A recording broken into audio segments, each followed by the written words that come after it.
Bonjour les amis, on se retrouve aujourd'hui pour une vidéo un petit peu particulière, un petit peu bizarre, désolé ça résonne, mais le bâtiment est assez grand et fortement vide. Aujourd'hui donc on va se retrouver pour une vidéo sur la mise en place d'un ragréage de masse. Je t'explique. Au fait, comme tu peux voir, tu vois, la chape, tout a été chapé. Et le souci, c'est que ça a été chapé 1,5 cm trop bas. Donc voilà. C'est pas pour, je vais t'expliquer quand même l'histoire. C'est pas nous autres qui avons chapé. Nous autres, on va venir carreler. Mais le chapiste, lui, ne veut pas venir refaire le ragréage. Ça coûte énormément cher. Donc du coup, vu qu'il y a un conflit avec le client, c'est nous autres qui allons le faire. Vu qu'on doit venir carreler normalement lundi. Donc au fait, tu vois, tout est parti du problème à cause du seuil suisse. Là-bas, pourtant c'était voyant, quoi. Mais voilà quoi. Plus le châssis, tu vois ici. C'était voyant, mais ouais, je veux pas critiquer. C'est pas mon problème, je m'en fous, je m'en cogne. Voilà. Comme ça c'est dit. Alors, donc on a une surface totale de 160 mètres carrés. 15 mm à rattraper. Pour ce faire, il va falloir d'abord qu'on mette un primaire. C'est pas un primaire d'accroche, ce sera un primaire bouche-port, pour ne pas que la chape tire toute l'eau du ragréage et que celui-ci puisse prendre le temps de sécher et bien adhérer. Donc il y aura la pousse du primaire, puis après j'ai 3 collègues qui vont arriver. On va se faire ici à mon avis pour pouvoir faire tout ce qui est mélange. Et on n'a pas l'appareil exprès avec le bac là, tu vois, qui baigne après pour pouvoir. Ça, on n'a pas. Enfin, en même temps, c'est rare, franchement, d'avoir des grandes surfaces comme ça à ragréer et en si grosse épaisseur. Personnellement, c'est la première fois que j'ai ça. Donc voilà. Et oui, et pourquoi après tu vas me dire pourquoi ouais, vous ne carrelez pas directement soit de mortier quand il y en a ou un truc comme ça. Enfin, c'est que le client veut pas. Le client il veut une chape bonne, c'est tout. Et il veut pas qu'on commence à chipoter après avec autre chose. Donc voilà, une fois que mes collègues seront arrivés, là je suis en train de donner un coup de brosse. Je vais commencer à mettre le primaire, ça je vais te le mettre. Et une fois que mes collègues seront arrivés, je te montrerai avec quel produit alors on travaille. Voilà les amis. Donc là voilà, on a mis une partie déjà du primaire. Tu vois, ça sèche bien. Alors tu pourrais croire que là au fait il n'y en a pas.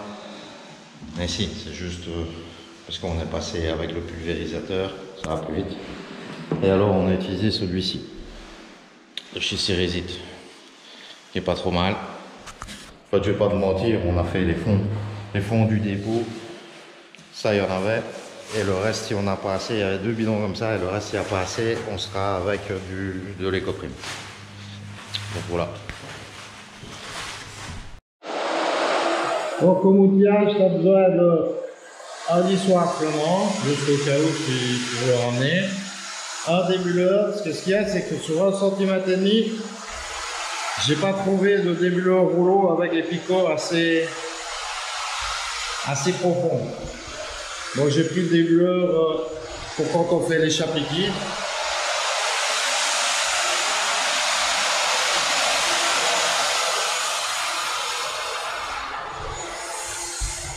Tu as besoin de thé, tu as besoin d'un malaxeur. Oui, voilà, quoi, en gros. Alors, puis, si tu fais pas en pulvérisateur, tu peux prendre un rouleau pour pouvoir mettre le primaire. Tu peux en avoir quand même. Là, les 2 premiers mélanges sont en train de se faire, ils vont arriver. Et on va voir ce que ça donne. Ça, c'est un râteau de ragréage. En fait, tu as une lame, tu vois.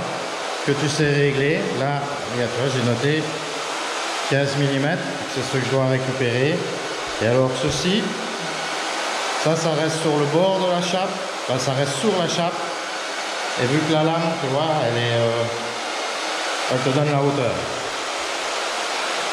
Et vu que ça a toujours tendance, tu vois, à vouloir revenir à descendre comme ça, tu vois, pendant que tu attends ton gâchage, tu repousses. C'est pour ça qu'il faut être à plusieurs. Hein. Voilà. Tu repousses un petit peu, le temps d'avoir plus de mélange. Tu regardes, là, elle veut déjà foutre le corps par là.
Donc tu as vu, là on a débulé.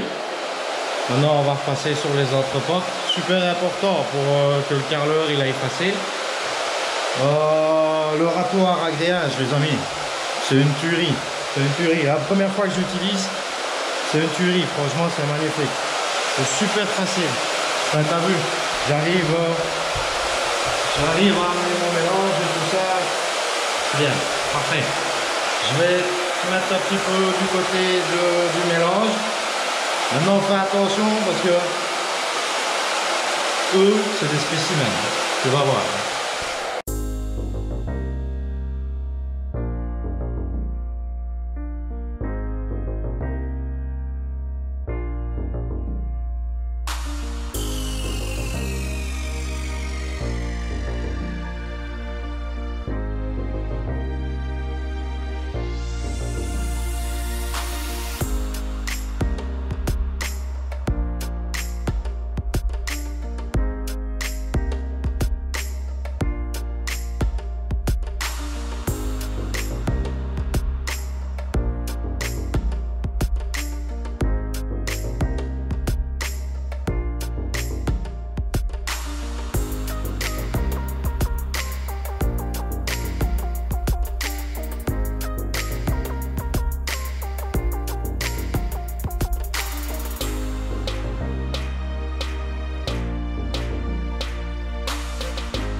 J'ai été dire à mon collègue de mettre un peu moins d'eau, tu vois, sinon ça fait comme une petite laitance, ça c'est pas bon. Je suis sûr que ça partait d'une bonne intention, pas d'une connerie.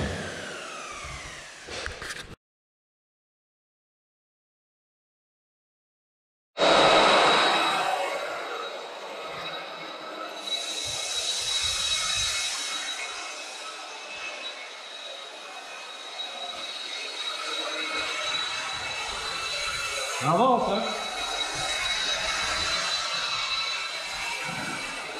On est arrivé là, il reste comme ceci. Là. Les deux pièces là-bas. C'est fini. Voilà. Voilà.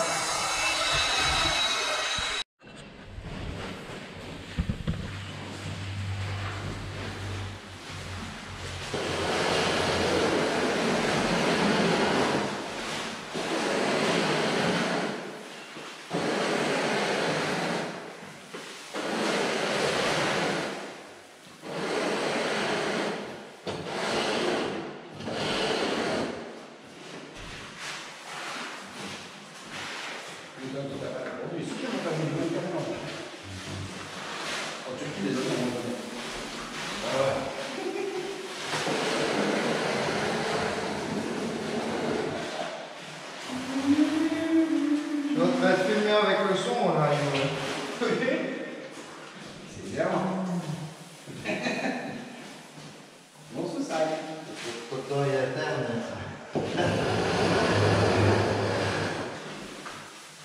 Tout ça, c'est de la faute de Laurent. Ah, il peut encore voir, c'est regarde.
Bouh!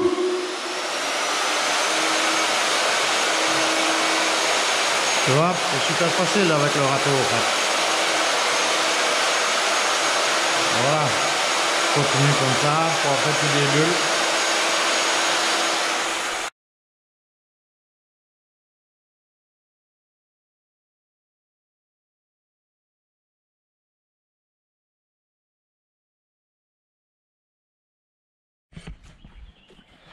Ben voilà les amis, c'est terminé. Je vais essayer de te montrer par la fenêtre. Par où on est sorti, c'était la buanderie. On peut voir si ça fait pas trop de reflets. Voilà, tu vois encore, c'est pas mal. Voilà.